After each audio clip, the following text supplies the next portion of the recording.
ఒకవైపు రాష్ట్ర వ్యాప్తంగా పెట్టుబడులు కానీ లేదంటే గనక కంపెనీలు కానీ భారీ ఎత్తున వస్తున్నాయి. మరో పక్కన గవర్నమెంట్ ఉద్యోగాల నోటిఫికేషన్లు వరుస పెట్టి వస్తున్నాయి.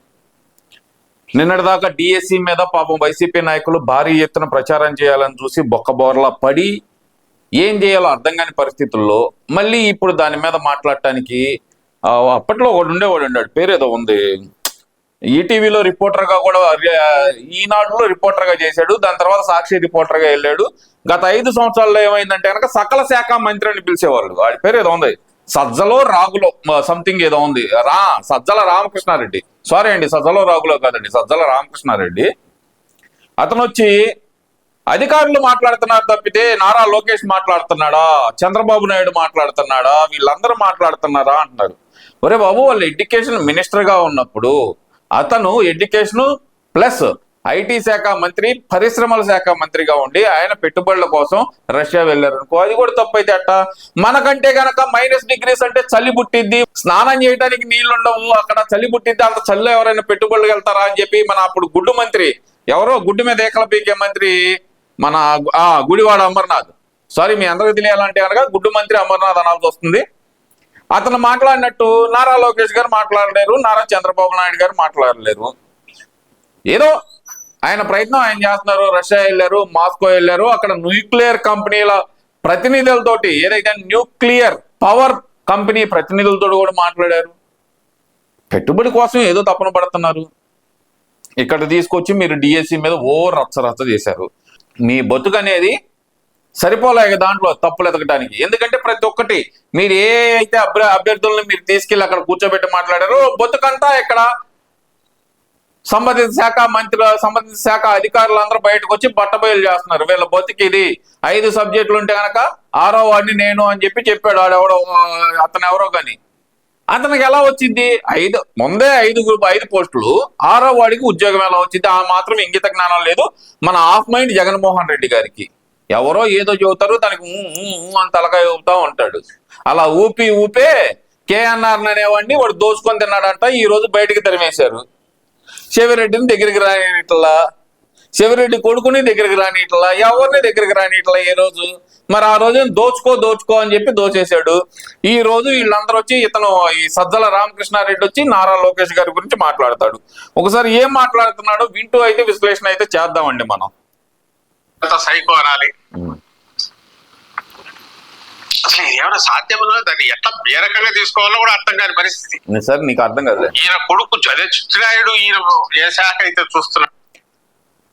ఇప్పుడు మేము ఏదన్నా జగన్మోహన్ రెడ్డిని అంటేనే ఒక్కబట్టి ఎడుతారా బాబు మీరు అందరూ.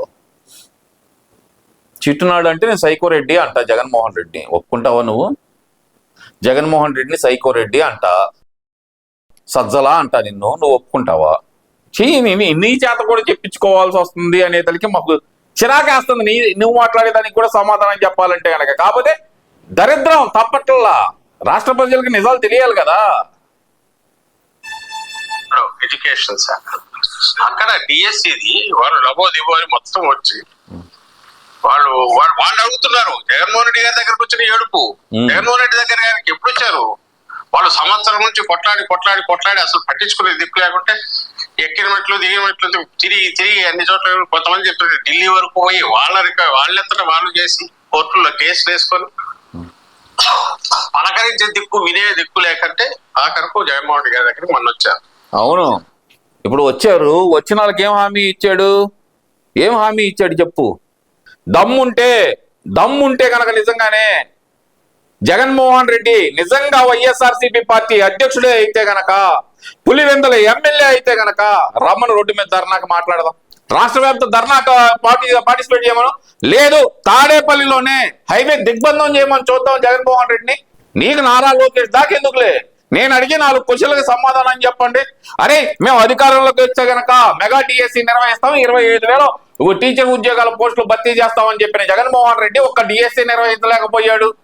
ప్రతి సంవత్సరం జాబ్ క్యాలెండర్ ఇస్తాను, జనవరి 1st జాబ్ క్యాలెండర్ వచ్చిందని చెప్పి జనవరి 1st వస్తే చాలు సాక్షి క్యాలెండర్ మొదలు పెట్టి ఇదిగో క్యాలెండర్ ఇచ్చాను కదా నేను అంటాడు. అలాంటి వ్యక్తి ఈ రోజు డిఎస్సి గురించి మాట్లాడుతున్నాడు, ఆ డిఎస్సి అభ్యర్థుల గురించి. రాజకీయం చేయాలంటే వైఎస్ఆర్సీపీ అప్పటి నుంచే మొదలు పెట్టింది. ఎప్పటి నుంచో మీరు చేసేది ఎందుకు చేయలేదు అంటే దానికి సంబంధించిన బాధ ఏది అనేది వాళ్ళకు తెలిసారు, వాళ్ళు వచ్చారు. వైఎస్ఆర్సీపీ ప్రతి దాంట్లో ఇదిగా వెతకడం కాకుండా గవర్నమెంట్ లో ఉన్నా వాళ్ళు చూసుకుంటారు లేని మనం ఇంతకాలం వెయిట్ చేశాం. ఈ రోజు వచ్చారు, వస్తే ఇప్పుడు దానికి మళ్ళీ అదేదో ఇదైనట్టు అధికారులను పెట్టి ఇప్పుడు 2 సార్లు 3 సార్లు ముఖ్యమంత్రి దీని మీద సంజాయిషీయుడు, సంబంధిత మంత్రి రష్యాలో కూర్చుంటాడు. అధికారులు గత 5 సంవత్సరాల్లో జగన్మోహన్ రెడ్డి ఎన్ని ప్రెస్ మీట్లు, ఓపెన్ ప్రెస్ మీట్లు, ఎన్ని ప్రెస్ మీట్లు అనేది అటెండ్ అయ్యాడు? సమాధానం చెప్పండి నాకు ఎవరైనా సరే. లిక్కర్ స్కామ్ మీద కానీ, లిక్కర్ మీద వచ్చిన ఆరోపణలు వచ్చినప్పుడు కానీ, లేదు పాస్ పుస్తకాల మీద ఫోటోలు వేసినప్పుడు కానీ, ఇలా ఎన్నో వాటి మీద, ఏది ఇసుక స్కామ్ మీద కానీ, వీటన్నిటి మీద వేటి మీద అటెండ్ అయ్యాడు జగన్మోహన్ రెడ్డి. అంటే వీళ్ళేదో ఇప్పుడు వీళ్ళని మేము సపోర్ట్ చేస్తున్నామని కాదు, వేటి మీద పబ్లిక్ మీటింగ్ అటెండ్ అయ్యాడు, పబ్లిక్ గా ప్రెస్ మీట్ కి అటెండ్ అయ్యాడు. అరే ఢిల్లీ వెళ్తే మా విజయసాయి రెడ్డి మాట్లాడతాడులే, ఆ విజయసాయి రెడ్డి మా ముఖ్యమంత్రి అన్న రేంజ్ లో మాట్లాడేవాడు అప్పుడు. ఇప్పుడేం విజయసాయి రెడ్డి పాపం వెళ్ళి పొలం చేసుకుంటున్నాడు అనుకోండి, అసలు పాపం ఆ ఏ టూ తోటి మాకు సంబంధం లేదు. ఈ రోజు నారా లోకేష్ గారు చెప్పాలా, అధికారులు వచ్చి చెబుతున్నారు కదా, ఎవరిని బూతులు తిట్టట్లేదు కదా మన జగన్మోహన్ రెడ్డి చెప్పినట్టు. అప్పుడు జగన్మోహన్ రెడ్డి జిల్లా కలెక్టర్లను పిలిచి ఏం చెప్పాడు, మీరు తిట్టండి, ప్రభుత్వం మీద ఎవరైనా ఆరోపణ చేస్తే కలెక్టర్లందరూ గట్టిగా తిట్టాలి, ఇదే కదా చెప్పింది. ఇప్పుడు తిట్టట్లేదు కదా, వివరణ ఇస్తున్నారు కదా ప్రతి దానికి. అమ్మ ఈ సర్టిఫికెట్, ఈ పలానా వ్యక్తి ఈ సర్టిఫికెట్ లో ఉన్న వ్యక్తికి ఈ ర్యాంక్ వచ్చింది, ఈ ర్యాంక్ వచ్చిన వ్యక్తి కంటే ముందల ఇంకో ర్యాంక్ ఉంది, అతనికి ఉద్యోగాలు ఇచ్చాము, అది వాళ్ళ విధి, వాళ్ళ బాధ్యత, అది వాళ్ళు చెప్పాల్సిన బాధ్యత. వాళ్ళు చెబితే నీకు వచ్చింది చెప్పింది లోకేష్ గారు వచ్చి చెప్పాలా? రమ్మని జగన్మోహన్ రెడ్డిని నేను 4 క్వశ్చన్లు అడుగుతా. అరే ఇంట్లో కన్సీల్డ్ రూమ్ లో కూర్చొని ప్రెస్ మీట్లు పెట్టడం కాదబ్బా, చుట్టూతా 10 మంది మాకాదులు నువ్వు చెప్తావు చూడు. ఆ రోజు నీ గురించి కూడా వాళ్ళ 2 లేడీ జర్నలిస్టులు కొట్టుకున్నారు, నీ దాకా వచ్చింది పంచాయతీ, గుర్తుందో లేదో కానీ జనాలందరికి గుర్తుంది. తెగ్గొట్టుకున్నారు, బండబూతులు తిట్టుకున్నారు, అర్థమైందా? మేము ఎస్ఆర్కేకి చెప్పుకుంటాం అన్నారు. ఏమైంది మరి? రమ్మను ఓపెన్ గా. సరే జగన్మోహన్ రెడ్డి నిజంగానే పోటుగాడు అనుకుందాం అబ్బా, రోడ్డు మీదకి వచ్చి ప్రశ్నలు ఫేస్ చేయమనండి. ఆ ముందల సెలెక్టెడ్ మీడియాని కాదు, వదలండి. నారా లోకేష్ గారు కానీ చంద్రబాబు నాయుడు గారు డైరెక్ట్ అడుగుతారు, అబ్బా ఏది సాక్షి టీవీ రాలేదేందని. మీకు దమ్ముందా? మాత్రం అడిగే దమ్ముందా? ఏబిఎన్ వస్తే కడుపులమ్మంట, TV5 వస్తే కడుపులమ్మంట, ఎదురుకొచ్చిన వాడు అనేస్తే కనుక వాడిని ఏదో ఒకటి చెయ్యాలి. ఇదే కదా మీకు తెలిసింది. ఈ రోజు నారా లోకేష్ గారు ధైర్యంగా ఫేస్ చేస్తున్నారు. అధికారులు వచ్చారు, బయటకి కంక్లూజన్ ఇస్తున్నారు దానికి సంబంధించి. మీ దగ్గరకు వచ్చిన అభ్యర్థులు ఎంతమంది ఉన్నారు, వాళ్ళందరికి సంబంధించిన సర్టిఫికేట్లు బయట పెట్టారు. అంటే మీరు చేయాలనుకున్న డ్రామా ఫెయిల్ అయింది కాబట్టి ఈ రోజు నారా లోకేష్ గారిని బ్లేమ్ చేద్దామని వస్తున్నావు. చిట్టినాయుడా, ఏం పిక్కుంటావు పిక్కు, ఓకేనా? మాటలు పద్ధతిగా వస్తే కనుక జాగ్రత్తగానే ఉంటాం మేము కూడా. కొట్టబెడుతున్నారు వాళ్ళు, బలిపేసులు అవుతారు, వాళ్ళు పోతారు ఫస్ట్, వాళ్ళతో చెప్పిస్తున్నారు అబద్ధాలని. చెప్పు, ఇతను ఎందుకు బాధ్యత వహించాడు దానికి? ఎవడు వహిస్తాడు రా భయ్?